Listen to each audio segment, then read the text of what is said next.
독감 백신 접종 후 숨진 사람들이 전국 각지에서 모두 28명으로 늘었습니다. 첫 사례였던 인천 고교생의 사인, 백신과 무관하다는 국가수 부검 결과가 나왔지만 불안감은 쉽게 사그러들지 않고 있는데요. 조혜진 기자가 보도합니다. 서울에서 독감 백신을 맞고 사망한 사례가 처음 확인됐습니다. 서울 강남구의 한 병원에서 백신을 접종받았던 80대 남성이 어제 숨졌습니다. 서울 영등포구의 한 의원을 찾았던 70대 역시 백신을 맞은 뒤 사망했습니다.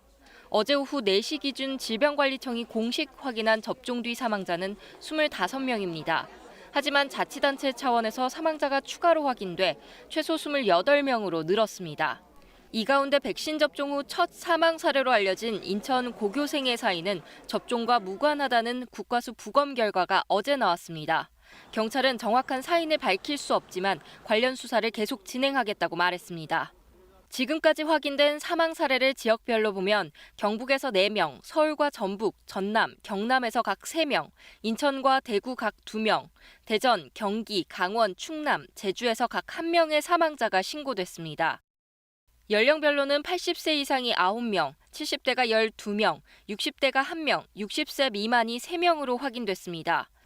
이처럼 사망자가 급증하자 의사협회는 일단 백신 접종을 일주일간 잠정 중단하자고 제안했습니다. 독감 백신이 사망 원인이라고 볼 의학적 근거는 없다면서도 그 인과성을 밝히기 위해 접종 유보가 필요하다는 겁니다. 정 본인이 원한다 하게 되면 그런 환자들은 이제 보건소나 국공립 의료기관으로 전원할 수 있겠지만 그래서 실제로 접종하는 케이스는 아주 크게 줄어들 것으로 저희들은 지금 생각을 하고 있습니다. 의사협회는 다만 이미 접종받은 환자는 안심해도 좋지만 특이 증상이 생길 경우 인근 의료기관을 찾아달라고 강조했습니다. 반면 대한백신학회는 백신을 맞은 뒤 사망한 사례에 대해 인과관계가 확인되지 않고 있다며 접종을 지속해야 한다고 밝혔습니다. 특히 지역적으로 국한되지 않고 제조사와 생산 고유 번호도 다르며 사망 전 발현한 증상도 일관적이라고 보기 어렵다고 주장했습니다.